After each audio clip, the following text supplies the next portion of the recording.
नमस्कार, सवेरा इंडिया के इस खास शो में आपका बहुत बहुत स्वागत है। मैं हूं आपके साथ जया कौशिक। शुरुआत कर रहे हैं राजस्थान की खबर से, जहां राजस्थान को लेकर कल राहुल गांधी के आवास पर कांग्रेस ने एक अहम बैठक की। इस बैठक में मुख्यमंत्री अशोक गहलोत, प्रियंका गांधी और केसी वेणुगोपाल शामिल हुए। इस बैठक में राहुल गांधी मौजूद नहीं थे। सूत्र बता रहे हैं कि कांग्रेस आलाकमान ने अशोक गहलोत को यह हिदायत दी है कि वो जल्द से जल्द मंत्रिमंडल का विस्तार करें और जो सचिन पायलट के करीबी हैं, उनके वफादार हैं, उसको उसमें शामिल करें। सचिन पायलट ने भी कहा है कि जिन कार्यकर्ताओं ने पार्टी के लिए खून पसीना बहा है, उन्हें मान सम्मान मिलना चाहिए। चुनाव अब बहुत दूर नहीं है। बैठक के बाद राजस्थान कांग्रेस के प्रभारी अजय माकन ने कहा कि मंत्रिमंडल का विस्तार जल्द हो सकता है।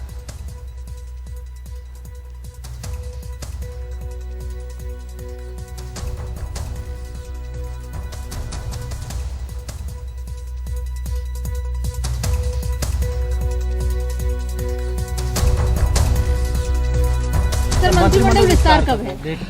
सब चीजें अभी एक साथ नहीं आप मेरे से पूछिए, लेकिन मैं इतना कह सकता हूं कि हमारी बहुत विस्तार से चर्चा हुई है और हम लोगों ने सिर्फ अभी की ही नहीं, मंत्रिमंडल की अभी की ही नहीं, हम लोगों ने 2023 में हम लोग कैसे वापस चुनाव जीतेंगे, हम उन सब चीजों की चर्चा हम कर रहे हैं। लेकिन सर, अभी कई लंबे समय से बात थी कि मंत्रिमंडल विस्तार कभी भी होगा, पॉलिटिकल अपॉइंटमेंट कभी भी होंगे। सर, उस कभी भी का इंतजार है सर? तो कभी भी आपको इंतजार आपको है, हम सबको है, और वो कभी भी हो सकता है जल्दी आए। लेकिन सर, आज चर्चा हुई सब, मैंने आपको जैसे कहा, सब चीजों की चर्चा हुई है और सिर्फ मंत्रिमंडल की नहीं, बल्कि 2023 में हम लोग कैसे वापस जीत करके आएंगे उसकी भी चर्चा हुई।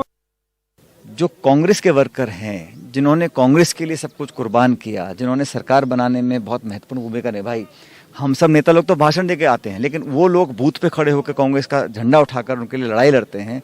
उन लोगों को उचित मान सम्मान देने की लड़ाई और संघर्ष मैंने शुरू में बात इसकी रखी थी और आज भी बात पर कायम हूँ। चाहे राजनीतिक नियुक्तियाँ हों या भागीदारी की बात हो, जिन्होंने समर्पित भाव से भाजपा की सरकार को हराने का काम किया है, उन इतने सारे वर्कर्स को लगना चाहिए कि सरकार में हमारी भागीदारी है। और सुनिश्चित करने के लिए इसी बात को प्रदेश अध्यक्ष जी भी कहते हैं, इस बात को मैं भी कहता हूं, और मुझे लगता है कि बहुत जल्द ये करना चाहिए, क्योंकि चुनाव जो है राजस्थान में अब सिर्फ 22-23 महीने दूर रह गया है। तो इस बात पर चर्चा हुई और मुझे लगता है कि बहुत जल्द अच्छे निर्णय लिए जाएंगे।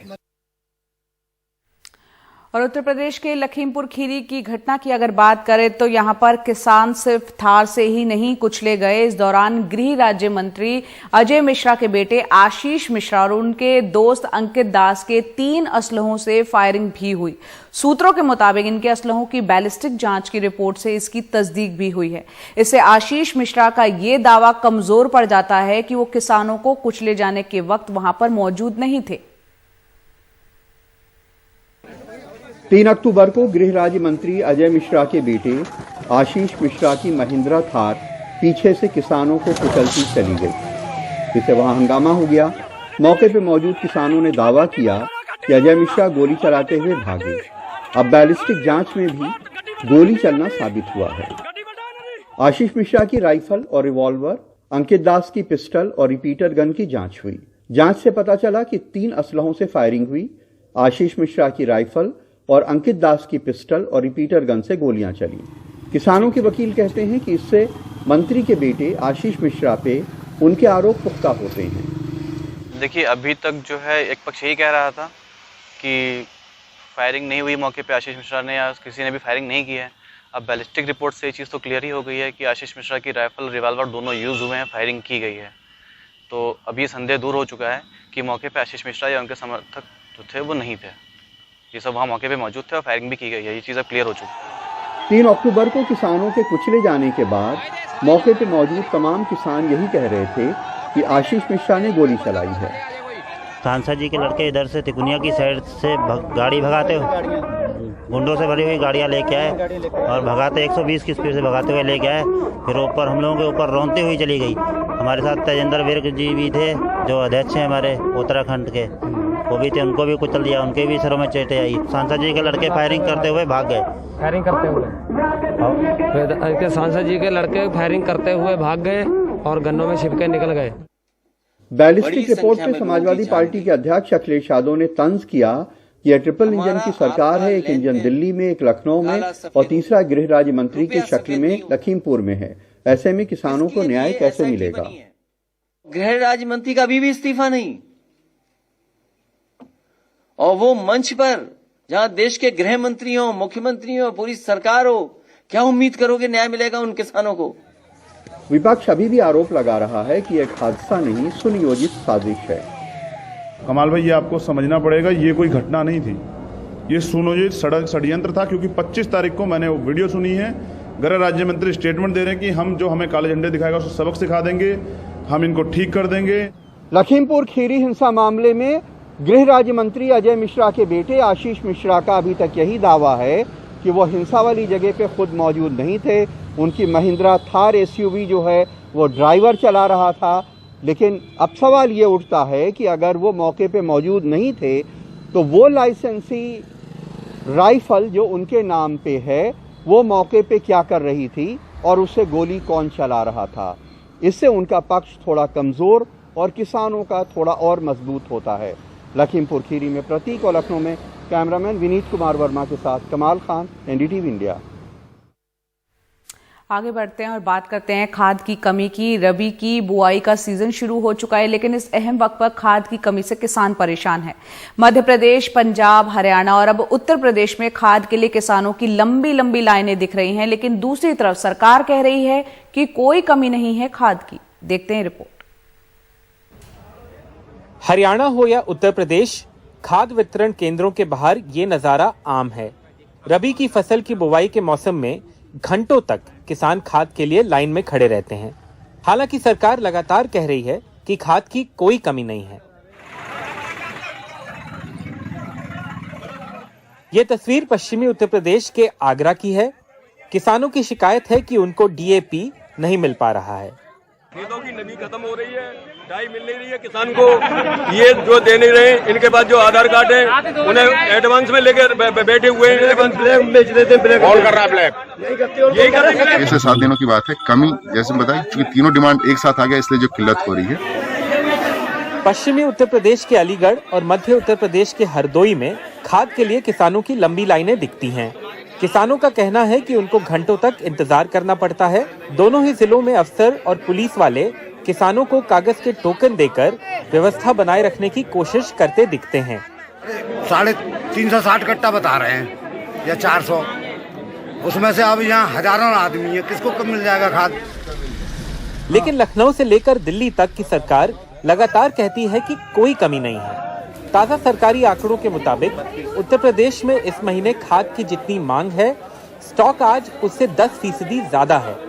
वैश्विक महामारी की वजह से जो लॉकडाउन रहे और फैक्ट्रियां जो विदेशों के भीतर बंद रही, उसके कारण कुछ कठिनाइयां आई हैं, लेकिन किसी भी तरीके से परेशान होने की जरूरत नहीं है। कुछ हमारे साथियों ने और कुछ मीडिया के लोगों ने उसके भीतर जो है वह हैवाक क्रिएट करने की कोशिश की है। उन्हें पर्याप्त मात्रा में डीएपी उपलब्ध कराई जाएगी।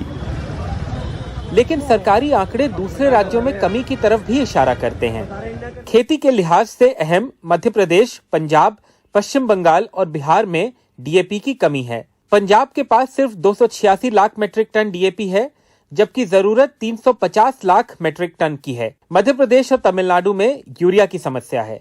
रबी की बुआई का सीजन अब तेजी पकड़ता जा रहा है। किसान यही उम्मीद करेंगे कि अगर फर्टिलाइजर की कोई शॉर्टेज हो रही है तो उसको सरकार जल्दी से जल्दी सॉर्ट आउट करे। नसीम, आसिफ, अदनान और कैमरा पर्सन विनीत वर्मा के साथ आलोक पांडे, एनडीटीवी इंडिया। सवेरा इंडिया के इस कार्यक्रम में ब्रेक के बाद एक बार फिर स्वागत है। अब आपको लिए चलते हैं हम कर्नाटक, जहां बेंगलुरु के साथ साथ कर्नाटक में लोगों का पसंदीदा जो डोसा है, इडली, वड़ा और थाली, अब वो महंगी हो गई है। कमर्शियल गैस सिलेंडर के साथ तेल की कीमतों में बढ़ोतरी हुई है, जिसका असर इस तरह से नजर आ रहा है।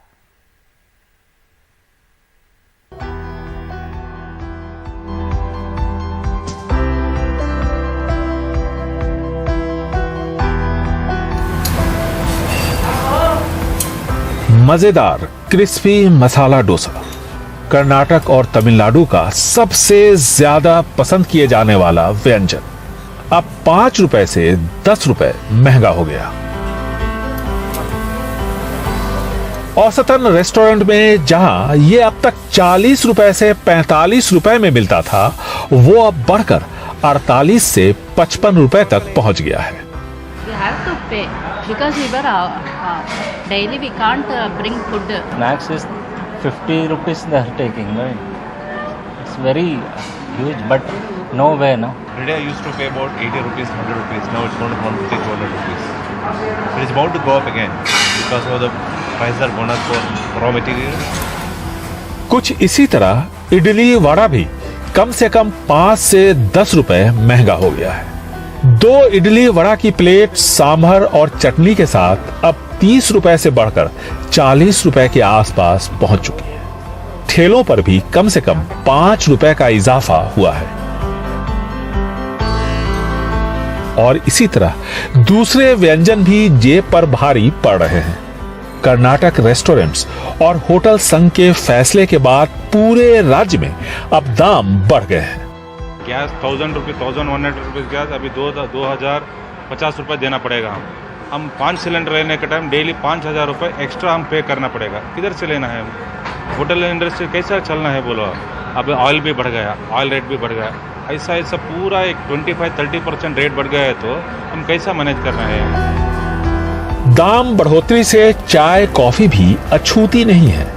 2 से 3 रुपए दाम बढ़ाए गए हैं। बेंगलुरु से कैमरामैन गोविंद मूर्ति के साथ निहाल किदवई, एनडीटीवी इंडिया।